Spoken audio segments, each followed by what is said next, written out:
Nobody in your life knows what kind of day you actually had. Not because they don't care, because you never gave them the file.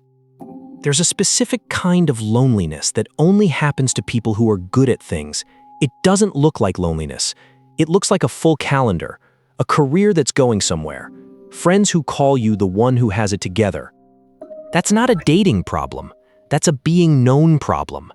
And it's the one nobody warns you about. Last video was about why brilliant people struggle to find love. The comments were full of the same sentence over and over. But I found someone. It still fell apart. So today isn't about the search. It's about the staying. Here's what your intelligence did to you that nobody flagged at the time. It didn't just make you selective. It made you self-sufficient. You got so good at handling yourself that you stopped needing anyone and then couldn't figure out why nobody felt close to you. None of this was a character flaw. Every one of these habits was intelligent. You built them because at some point they were the correct answer to the room you were standing in. A house where feelings created problems. A school where being impressive was the only currency you had. A year where nobody was coming, so you learned to be your own rescue. That worked. It genuinely worked. The problem is, it kept running long after the room changed. 5 walls. The third one is the one people don't want to hear. So stay for that. 1. The self-sufficiency trap. You learned early that the safest person to depend on is you. You fixed your own problems. You processed your own grief in the shower, alone, and came out fine. You became the friend everyone calls at 3 a.m., and you called nobody. But love needs a door. You built a fortress without one, and then wondered why nobody came in. Needing someone isn't weakness. Needing someone is the invitation. 2. The preemptive exit. Your pattern recognition is so good you can see the ending from date 3, so you leave early and you call it wisdom. You call it not wasting anyone's time. But you're not predicting the future. You're making sure you're the one who leaves first, every time. 3. The performance review. You don't have conversations. You run evaluations. Every person in your life has a running score in your head, a quiet ledger of how much effort they've made, how often they check in, whether they notice the thing you didn't mention. And they have no idea the ledger exists. So one day they fail a test they were never told they were taking. You go quiet, you get busy, you reply a little slower. From the inside, it feels like a careful decision made with evidence. From the outside, someone who loved you just watched you disappear for reasons they'll never learn. That's not high standards. That's a trial where the defendant never got to speak. 2 more, and the last one is the one that's actually costing you years. 4. The translation problem. You feel things at full volume. You deliver them at 40%. You say, "I'm fine," when you're drowning. You say it's not a big deal about the only thing you've thought about all week. You compress an entire emotional event into a shrug, and then feel unseen by someone who is looking right at you. They're not bad at reading you. You're speaking a language you invented and never taught to anyone. 5. The unfinished project.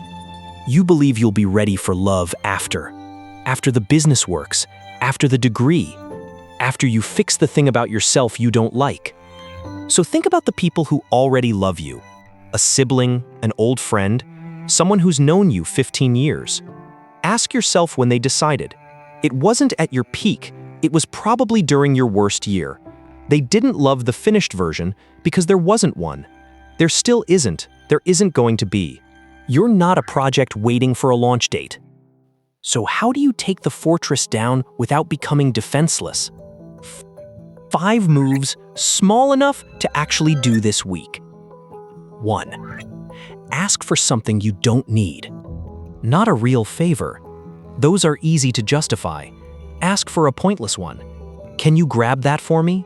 Can you stay a bit longer? Can you call me when you get home? You're not being a burden. You're teaching someone that they're allowed to matter to you. People don't bond over being useful. They bond over being chosen. Start with the safest person you have. This doesn't have to begin with someone you're dating. 2. Stay one conversation past the exit.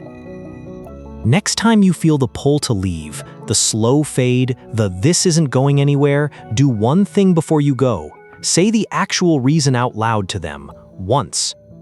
Not the polite version, the real one. "I've been pulling away and I think it's because you didn't text me back on Tuesday and I decided something about it." I know it sounds ridiculous out loud. That's the point. Half of these endings evaporate the moment they have to survive contact with a second person. You'd trained yourself to treat discomfort as data. It isn't. It's just discomfort. 3. Say the unedited version. Once this week, say the thing before you polish it. That hurt. "I missed you. I'm scared this is going well."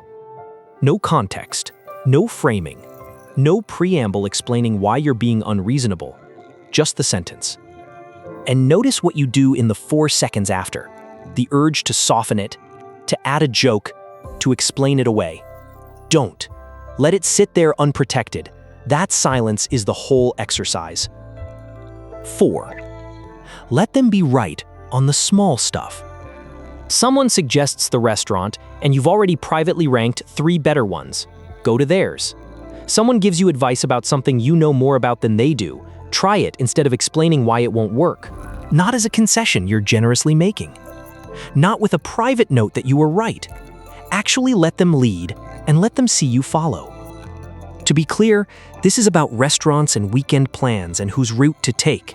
It is not about your values, your money, your safety, or anything that actually matters to you. Deferring on those isn't openness, it's erasure, and it's a different video. But on the small stuff, here's what always being the competent one costs you. Nobody has ever gotten to give you anything, and people don't fall in love with someone they can't give anything to. 5.